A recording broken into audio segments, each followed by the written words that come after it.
લોકસભા ચૂંટણીને લઈને કોંગ્રેસની વધુ એક યાદી જાહેર થઈ છે। કોંગ્રેસે ગુજરાતના 3 ઉમેદવાર જાહેર કર્યા છે। સુરેન્દ્રનગરથી ઋત્વિક મકવાણા તો જૂનાગઢથી હીરાભાઈ જોટવાને ટિકિટ આપવામાં આવી છે। સુરેન્દ્રનગરથી ઋત્વિકભાઈ મકવાણાને ટિકિટ આપવામાં આવી છે, જ્યારે વડોદરાથી જશપાલ પઢિયારને ટિકિટ આપવામાં આવી છે। કુલ 3 ઉમેદવારો જાહેર થયા છે। કોંગ્રેસની વધુ એક યાદી આજે જાહેર થઈ છે, જેમાં 3 ઉમેદવારો ગુજરાતના જાહેર થયા છે। વધુ માહિતી સાથે સંવાદદાતા પ્રણવ પટેલ મારી સાથે જોડાયા છે। પ્રણવ, આ 3 નામો છે, તેમની પૃષ્ઠભૂમિ વિશે જણાવશો।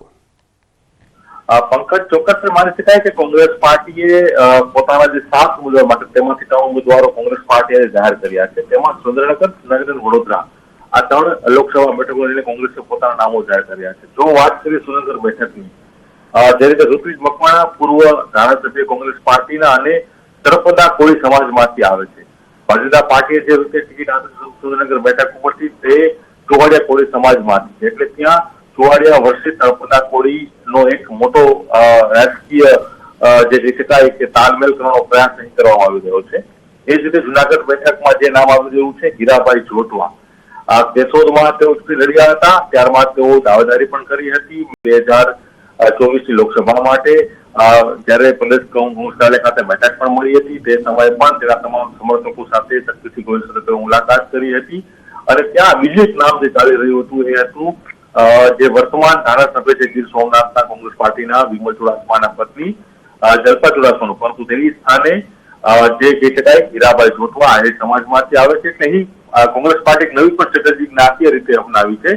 એક તરફ જ્યારે ભારતીય પાર્ટી તરફથી રાજેશ ચુડાસમા એટલે કોળી સમાજમાંથી આવે છે। જી પ્રણવ, આપણે અટકાવવા માટે હાલ જૂનાગઢથી જે કોંગ્રેસના ઉમેદવાર જાહેર થયા છે હીરાભાઈ જોટવા આપણી સાથે જોડાયા છે। હીરાભાઈ, આપનું સ્વાગત છે। સૌથી પહેલા તો કોંગ્રેસે આપને જૂનાગઢથી ટિકિટ આપી છે, પહેલી પ્રતિક્રિયા આપની શું છે?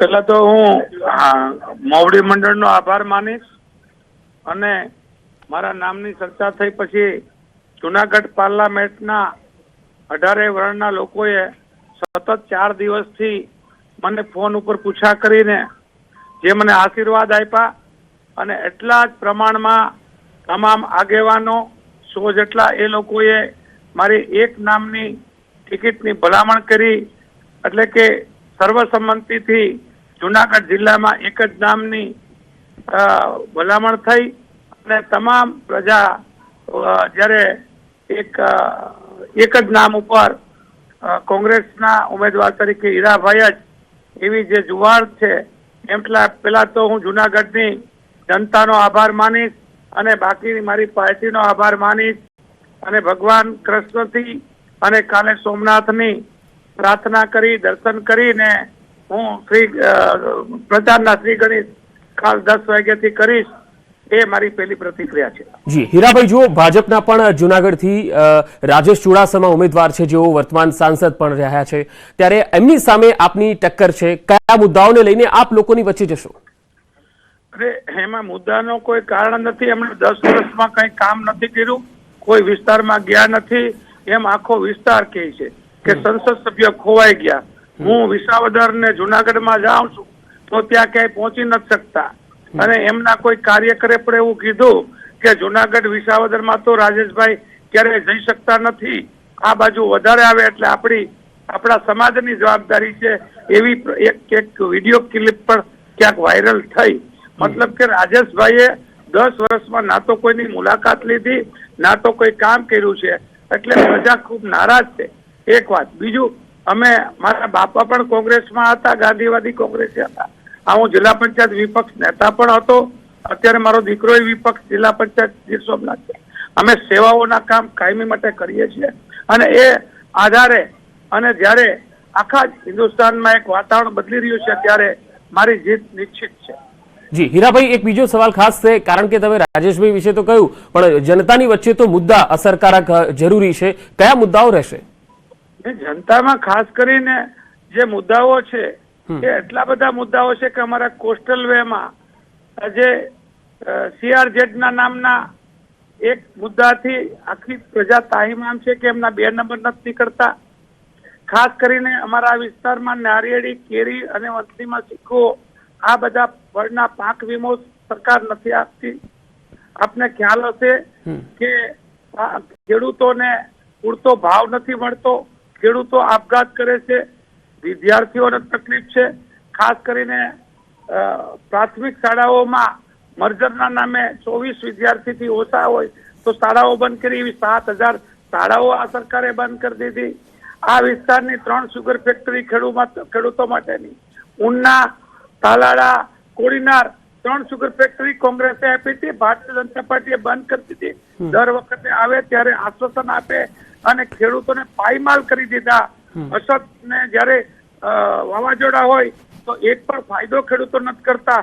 1000 મુદ્દા કે હું તમને ફોન ઉપર ગણાવી શકું એમ નથી, જે પ્રજાએ મને ગણાવ્યા છે. એટલે હાલ પ્રજા લડી રહી છે અને પ્રજા જયારે લડતી હોય પોતાના અધિકારને હક માટે, ત્યારે તમામ મુદ્દાઓને આવરીને હું જીતીશ એની મને વિશ્વાસ છે. જી હીરાભાઈ, એક છેલ્લો સવાલ. આમ તો ઘણા બીજા નામો પણ ચર્ચામાં હતા, પરંતુ આપને પાર્ટીએ પસંદ કર્યા છે, તેની પાછળનું શું કારણ? ના સાહેબ, કોઈ અમે સર્વસંમતિ હતા, કોઈ નામ બીજું હતું જ નહીં. અને અમે ટોટલી લોકોને, બધા જ આગેવાનોને, બધા જ ને મળીને પછી જ નામ મૂક્યું હતું. એટલે અમારો કોઈ સવાલ જ નથી કે કોઈ નામ હતા અથવા તો કોઈ કોમ્પિટિશન હતી. સર્વમાન્ય ઉમેદવાર તરીકે જ મને, દરેક સમાજના ઉમેદવાર તરીકે મને મૂક્યો છે. જી હીરાભાઈ, હવે જુનાગઢની લોકસભા બેઠક છે એ આમ તો હવે ભાજપનો ગઢ કહેવાય છે અત્યાર સુધીના પરિણામો જોઈએ તો હવે આપ આ ગઢને જીતવા માટે કઈ રીતે રણનીતિ બનાવશો? અરે કોઈ ભાજપનો ગઢ છે જ નહીં, એવું કોઈ કારણ પણ નથી. રણનીતિમાં મેં તમને જે કામ કીધું, જયારે પ્રજા નીકળી પડી છે, લોકો જ જયારે હીરાભાઈને ચૂંટાવા નીકળી પડ્યા છે, જયારે પ્રજાને જ એમને જાકારો આપવા માટે નીકળ્યા છે, એવા સમયે રણનીતિ તો ઘણી બધી હોય, ફોન ઉપર વાત કરવી અશક્ય થાય. એટલે આપનો આભાર માનું છું કે આપને મને ફોન કર્યો અને આભાર માન્યો, એટલે આપનો ખૂબ ખૂબ આભાર. પ્રજા મને જીતાવવાની છે, એટલે પ્રજાનો ખૂબ ખૂબ આભાર. જુનાગઢ પાર્લામેન્ટની પ્રજાનો અને સૌરાષ્ટ્રની પ્રજાએ જે મને 4 દિવસથી પ્રેમ આપ્યો, વાત કરી, અને ખાસ કરીને મારી પાર્ટીનો પણ હું આભાર માનું છું. મારા તમામ નેતાઓ, આગેવાનો જુનાગઢના, એ બધાનો ખૂબ ખૂબ આભાર. જી હીરાભાઈ, અમારી સાથે જોડાવા માટે આપનો ખૂબ ખૂબ આભાર, આપને ખૂબ ખૂબ શુભકામનાઓ. હાલ સુરેન્દ્રનગરથી પણ આપણી સાથે ઋત્વિકભાઈ મકવાણા જોડાયા છે, જેમને કોંગ્રેસે ઉમેદવાર જાહેર કર્યા છે સુરેન્દ્રનગર લોકસભા સીટથી. ઋત્વિકભાઈ, સૌથી પહેલા તો આપનું સ્વાગત છે. આપનું નામ સુરેન્દ્રનગર માટે કોંગ્રેસે જાહેર કર્યું છે, પહેલી પ્રતિક્રિયા આપની શું રહેશે? જી, પહેલી પ્રતિક્રિયા તો એટલી જ રહેશે કે સુરેન્દ્રનગર જિલ્લા કોંગ્રેસ સમિતિ, સુરેન્દ્રનગર લોકસભા મત વિસ્તારના તમામ કોંગ્રેસ પક્ષના કાર્યકર્તાઓ, પ્રદેશ કોંગ્રેસ સમિતિ અને રાષ્ટ્રીય કોંગ્રેસ સમિતિનું શીર્ષ નેતૃત્વ, જેણે મારા ઉપર ભરોસો મૂક્યો છે જિલ્લાનો અવાજ રજૂ કરવા માટે, મત વિસ્તારના મતદારોનો અવાજ રજૂ કરવા માટેનું, એ માટે હું તમામનો ખૂબ હૃદયપૂર્વક આભાર માનું છું.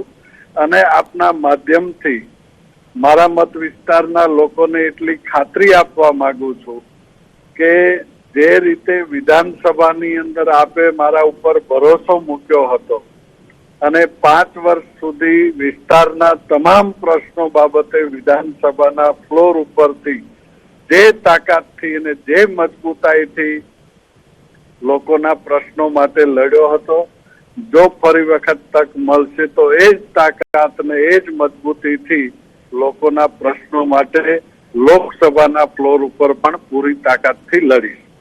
જી ઋત્વિકભાઈ, હવે રણનીતિ કયા પ્રકારની રહેશે? કારણ કે બીજેપીની એક ચોક્કસ માઇક્રો લેવલની રણનીતિ હોય છે, અને આમ તો 26 બેઠકો તમે જો તો પાછલી તમામ બીજેપી પાસે હતી. સુરેન્દ્રનગર બેઠકને જીતવા માટે કયા મુદ્દાઓને લઈને આપ પ્રજાની વચ્ચે જશો? જ્યાં સુધી રણનીતિની વાત છે ત્યાં સુધી એક વાત સ્પષ્ટ છે કે ભારતીય જનતા પાર્ટી પાસે સંગઠન લેવલની સ્પષ્ટ કોઈ જ રણનીતિ નથી. તો વહીવટી તંત્રનું બેકઅપ એની પાછળથી ખસેડી લેવામાં આવે તો ભારતીય જનતા પાર્ટીની પાસે એવા કાર્યકર્તાઓ જ નથી કે જે લોકોની વચ્ચે જઈ શકે. એમનું તંત્ર આખું કોંગ્રેસના કાર્યકર્તાઓ ઉપર, જે અહીંયાથી લઈને ગયા છે એ કાર્યકર્તાઓ ઉપર ટકેલું છે. અને એ લોકોની કામ કરવાની પદ્ધતિ, એ લોકો શું કરી શકે એ સારી રીતે અમે લોકો સમજીએ છીએ. કારણ કે આજની તારીખે મૂળભૂત જે ભાજપ કહી શકાય એવું ત્યાં કશું બચ્યું જ નથી. એટલે એ લોકો કઈ રીતે લડવાના છે એનાથી અમે સંપૂર્ણપણે વાકેફ છીએ. નહીં ઋત્વિકભાઈ, રહી વાત આ વિસ્તાર, હા તો સુરેન્દ્રનગર જિલ્લામાં મોટા ભાગે સૌથી પહેલો પ્રશ્ન પાણી માટેનો છે. પીવાનું પાણી હોય કે ખેતી માટેનું પાણી હોય, એની અસમાન વહેંચણી માટેના જે પ્રશ્નો છે એના માટે લડીશ. ખનીજના કારણે, ખનીજના પ્રશ્નોના કારણે આ વિસ્તાર અતિશય પરેશાન છે. વહીવટી તંત્રએ લોકોને બાનમાં રાખેલા છે. એના માટે પણ જે તબક્કે જે રજૂઆતો કરવી પડે એ કરીશ. મીઠાના અગરિયાઓ પણ પરેશાન છે. રેલવે અને બીજા પ્રશ્નો પણ છે. આ દરેક પ્રશ્ન માટે હું લોકસભામાં લોકોનો અવાજ બનીશ. આજે મધ્યમ વર્ગના વેપારીઓ કે વેપાર સાથે જોડાયેલા લોકો જીએસટી ના કારણે પરેશાન છે, તો એ લોકોને પણ આપના માધ્યમથી ખાતરી આપીશ કે તમારા માટે પૂરી તાકાતથી હું લડીશ. બિલકુલ. ખાસ તો ઋત્વિકભાઈ, તમે ચોટીલાના ધારાસભ્ય પણ રહી ચૂકેલા છો, સુરેન્દ્રનગર વિસ્તારથી તમે પૂરેપૂરા વાકેફ પણ છો, પરંતુ સામે તમે જુઓ તો બીજેપીએ ચંદુ શિહોરાને ટિકિટ આપી છે. વર્તમાન સાંસદ કેન્દ્રીય મંત્રી મહેન્દ્ર મુજપરા પણ રહ્યા, તો કેવી રીતે તેમની સામે તમારી ટક્કર રહેશે? ટક્કર માટેનો બિલકુલ સવાલ ઉભો એટલા માટે નથી થતો કે લોકો હવે સમજી શકે છે કે આ વિસ્તારનું પ્રતિનિધિત્વ કોણ કરશે. જો અહીંયાથી મને તક મળશે તો લોકોના પ્રશ્નો સીધા જ તે હું ઉઠાવી શકીશ. લોકો માટે હું જવાબદાર હોઈશ. જ્યારે ભારતીય જનતા પાર્ટીની જે પદ્ધતિ છે તો એમાં પ્રશ્ન એ આવશે કે એના માટે થઈને એમણે મોરબી જવું પડશે લોકો માટે. તો એનું રિમોટ કંટ્રોલ જ્યારે મોરબી હોય અને જયંતિભાઈ નું પ્રતિનિધિત્વ જયારે થવાનું હોય ત્યારે આ ચૂંટણી છે મારી અને ચંદુભાઈ શિહોરાની વચ્ચે હોવાને બદલે મારી અને જયંતિભાઈ કવાડિયા વચ્ચે થશે. તો મતદારોએ પણ નિર્ણય કરવો પડશે કે પરોક્ષ રીતે જયંતિભાઈ કવાડિયા સાથે ચૂંટણી લડવી છે કે ડાયરેક્ટ ઉમેદવારો વચ્ચે ચૂંટણી લડવી છે. જી બિલકુલ.